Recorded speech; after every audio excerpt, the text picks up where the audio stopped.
Welcome to Donmar TV News Channel. So inaabangan ngayon kung darating itong Pangulong Rodrigo Duterte para mag-file ng kanyang candidacy para pa rin dito sa pagka-Vice President.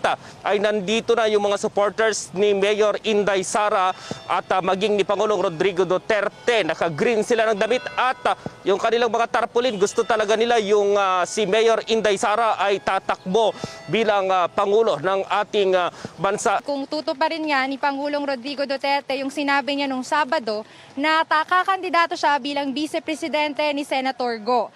Matatandaan natin, kahapon ay sinabi ni Pangulong Duterte sa isang vlogger na hindi siya natuwa sa ginawa ng kanyang anak na si Sara na lumahok sa pagka-Vice-Presidente.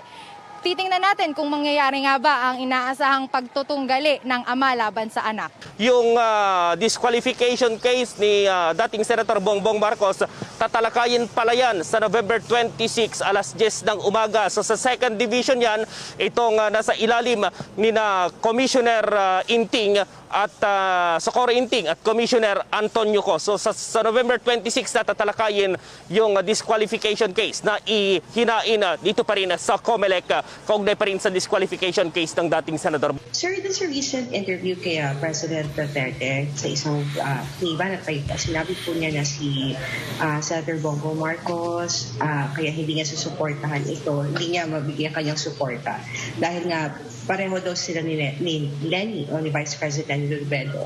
At ang sinabi niya na pro-communist daw si Senator Bongbong Marcos and Lenny Robredo. Sir, can I clarify, sir, kung talagang si Bongbong Marcos talaga ay pro-communist po as per President Duterte na statement? Hana, you know, I've learned through almost 2.5 years of being spokes. When the president is clear, I don't add, I don't subtract, I don't interpret. So let it remain po kung anong sinabi ng presidente.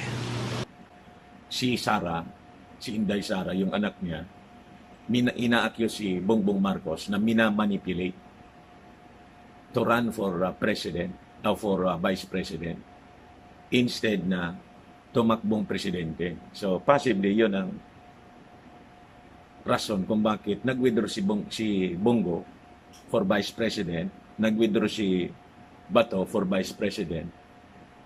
Si Bongo yung pumalit kasi yung most trusty niya, si Bongo, maybe hoping that Sara will change her mind.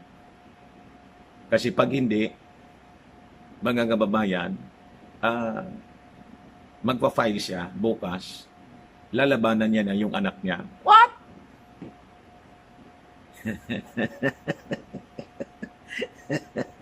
Kasi sabi niya, mga kababayan, all along, ang gusto niya kay Sara, tumakbo for president. Kasi daw, yung September survey, 27 na niya yung approval ratings ni Sara. 17 lang si Bongbong Marcos. Ano ang rason bakit bakit siya tatakbo for vice president? Top siya.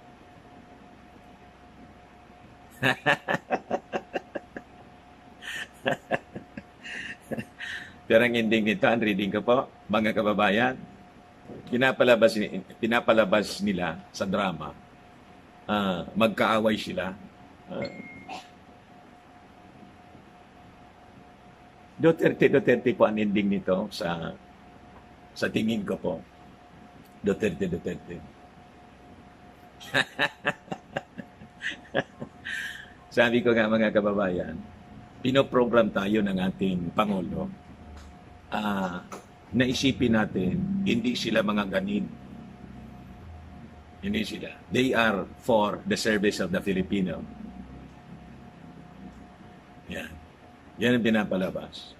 Pero I tell you, sabi ko, ang pattern niyan, mga kababayan, yung Davao, palipat-lipat lang. Sabi ko umiikot lang sa kanila. Bongo, Sara, Digong, Sara, Digong, Sara. Ngayon sa national, Bongo, ginagamit niya. Pero sa kanila pa rin.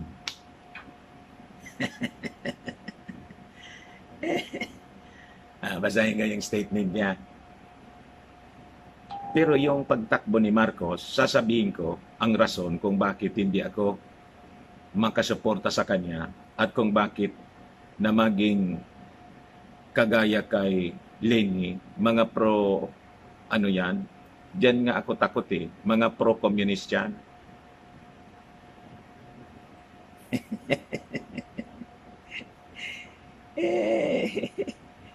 Ito, Manila Bulletin. Basahin ko sa inyo.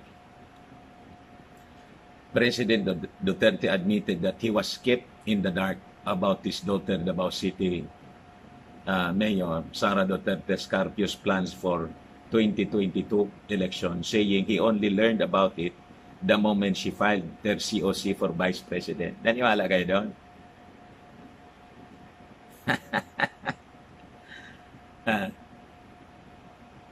I'm sure yung pagtakbo ni Sara, decision nila Bongbong Marcos yon. So he is accusing now Bongbong Marcos not only as a supporter of the communist, kundi the president is accusing, he is actually creating conflict. Ano ko sa inyo? Accusing Bongbong Marcos na nasa likod ng pag-manipulate. Naniwala kayo na kayang i-manipulate ni Bongbong Marcos si Sara?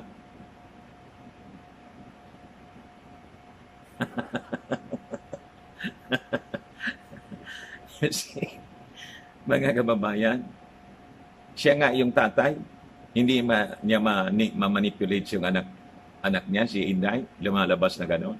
Pero hindi ako naniniwala sa gano'n po. Actually, ang aking belief po, ang reading ko, this is part of the drama ng mag-ama. Para pag Duterte, ang mangyari bukas, hindi natin iisipin po yung sabi ko kanina sa inyo. Na ang ultimate goal man lang po nila is to control both the presidency and the vice presidency for themselves. Sila yung gustong umupo.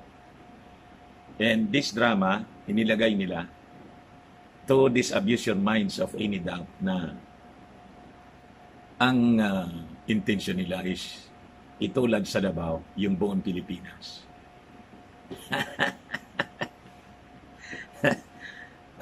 Kaya nagtataka ako, sabi na dito. sabi ko siya ang number one sa survey. Ito yung sabi ko kanina. Kung bakit siya pumayag na tatakbo lang ng bise. Siya yung mataas ang rating eh. Bakit ka tatakbo ng bise, presidente, na alam mong mas lamang ka? Oo nga, no? May punto yung ating Pangulo. Pero bakit gano'n ang pinapalabas nila? Para hindi po makalata on the last minute ng substitution. Hindi makalata si Bongbong Marcos. Now, yung mga naniniwala na may in good terms sila, sabi ko sa inyo, never. Possibly si Bongbong Marcos and si Amy Marcos, they're courting the Dutertes. In good faith sila. They wanted to invite even the president to be the vice president of, di ba? Of BBM. Pero umiwas yung ating Pangulo, magre-retire na daw siya. Yun ang mismong sabi ni Bongbong, kukunin ko sana siya niya. Pero sabi, magre-retire na siya, hindi na ako tumuloy. Di ba? Then, all of a sudden, yung PDP kasi po, yelong-yelo eh. Iniiwas.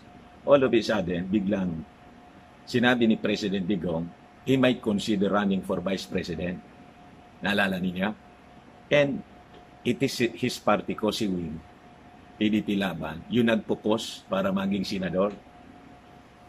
And comes the twist of events, mga kababayan, biglang tinatras po yung kandidato nila sa PDP Laban, si Bato. Then, si Bongo naman for Vice President, biglang mag-file, umatras, biglang mag-file Pangulo. At bukas, ang kaabang-abang, yung pag-file ni President Digong. Pag nag-file si President Digong, ang reading ko po, for Vice President, nagkasundo na sa mata ng ano. Pero that's the original plan. Not Bongo Duterte, kundi Inday Digong.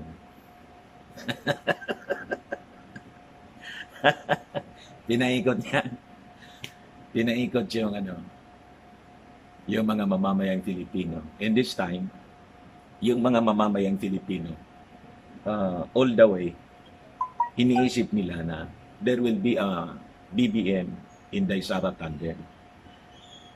Again, si Bongbong po at ang partido niyang federal, in good faith yun ako tingin ko, in good faith siya nang i-adapt, mag-resolution agad to adopt Sara, hoping that Sara will accept the offer. In-assume siguro nila. But mga kababayan, mismong lakas CMD nagsabi, basahin ko sa inyo. Wala sila pang presidente. Sinabi nila mga kababayan na si Sara tinanggap na nila as Vice President. Inadapt na nila as Vice President ng lakas CMD. Pero wala silang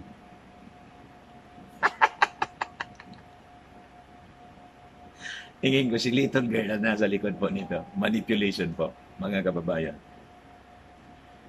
In the rest of the Dilawan, ang lakas po is a mutation of the Dilawan. Remember? Basahin ko po, mga kababayan sa inyo. Ito yung statement ni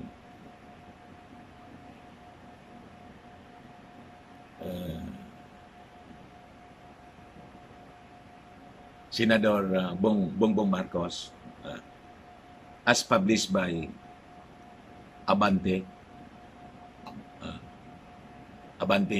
yung TNT, Abante. Sabi dito, lakas CMD, wala pang standard bearer, Revilla. Yehey!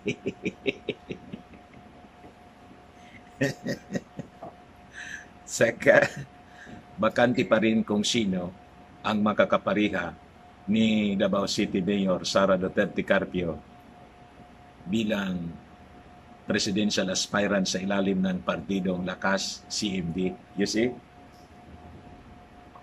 Di ba sa ayon kay Senador Bong Revilla, chairman ng partido, nasa proseso pa lamang sila sa pag-adapt ng standard bearer na siyang magiging katandem ni Mayor Sara na tatakbong vice presidente. So, dapat sana, mga kababayan, yung action to accept kung talagang totoo sila, totoo si Sara, automatic din. Di ba agad-agad, nagresolusyon yung partido ni Bongbong Marcos to adopt? Kung talagang totoo sila, they are sincere to be in tandem with Bongbong Marcos for president, after na mag-issue nun ng adoption, ng resolution to adopt, naglabas din sana ng resolution nung hindi na kailangan naglabas na sana ng statement that they are accepting the offer to adopt. Hindi nga offer inadapt na Wala. Silent po si Sara, yung Lakas CMD. In all of a sudden ngayon, biglang naglabas ng statement si Bong Revilla. Remember yung anak ni Bong Revilla, kinasal? O ninong mga kababayan si BBM, ninang man yata nagpa-picture pa. Si Inday Sara. Tapos comes now the speculation, tuwan-tuwa yung mga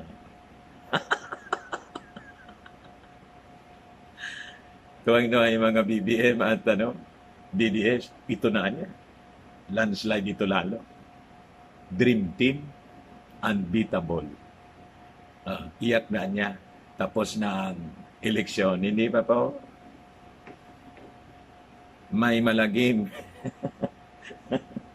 May kahindik-hindik na plano po ang mga alagad ng oligarchs kabal, mga kababayan. I am also confirming that the party is in the process of formalizing the adoption of a standard bearer who Inday Sara will be running with as her president, saad sa statement ni Revilla. Gayon man, kinonfirma na rin ng senador ang vice presidential bid ng alkalde. I confirm that Lakas CMD will be fielding Davao City Mayor Sara Duterte as its vice presidential bet in the 2022 national and local elections, saad pa ng senador. Kaugnay nito, si Ana Capella Velasco na siyang naghain ng Certificate of Candidacy sa pagka-presidente ng Lakas CMD ay binawi na rin ang kanyang kandidatura. Pasuspense ito, mga kababayan. Bakit binawi? Iniabang iyon, mga kababayan, sa COC at change of COC. Sa tingin ko po, nag-resign na eh. Bakante.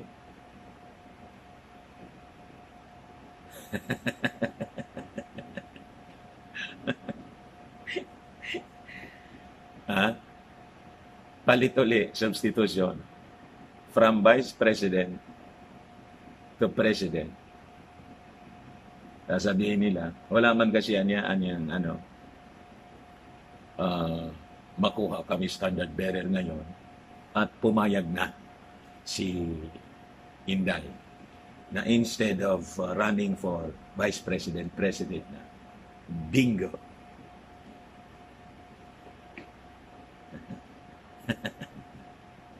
Barkada po niya, no? Barkada din ni President Digong si GMA, remember? Ginawang consultant ni GMA si President Digong nung mayor pa. Samantala, si Mayor Sara ay dineklara ng Partido Federal ng Pilipinas bilang siyang i-endorso nilang katandem ni Presidential Aspirant Ferdinand Bongbong Marcos. Kung ako sa inyo po, yung mga sa bagay, mismong si Bongbong Marcos nagsabi na we wait for, kasi sa tingin ko, marami pang mangyayari. So, possibly, alam ito lahat niya. Alam ito lahat ni Bongbong Marcos, itong laro ng mga Duterte, itong pinopolitika lang niya. And yung nature kasi ng pagkatao po ni Bongbong Marcos, diplomatic siya eh. Pag may nakikita siyang mga hindi maganda, hindi na niya sinasabi. Nagtitake action na lang po siya para hindi na niya masaktan kung sino pa man. Di ba? But yung mga actions niya will, address the possible, twist of events. So, hindi man natin kailangan siguro na hindi man siguro kailangan na, anong tawag doon? Mag-alala tayo. Bongbong Marcos has, the right knowledge and skills, mga kababayan, with all his exposures for long time ago. Lalo na yung exposure niya during the time of his father as president. And the first lady, yung nanay niya. Exposed siya sa world politics. Hindi lang local, national politics, kundi sa world politics. Kaya alam na alam niya.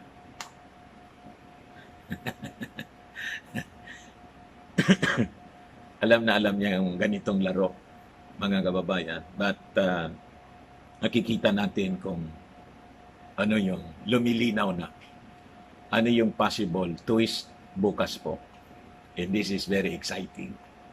But people, of course, the supporters, some supporters of Sara and some supporters of, hindi nga siguro sa marami, daming nagre-react sa live streaming natin. They're so discouraged na turn off sila sa ating Pangulo.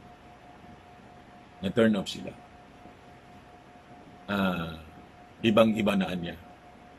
Yan ang sabihin ng Pangulo na wala niya akong ibang iso-support. Never niya. Yan, dito. Si Bongo lang. Bongo. Si Bongo po, Chinese. And Bongo is a friend of. Yan ang sabi mismo ng ating Pangulo.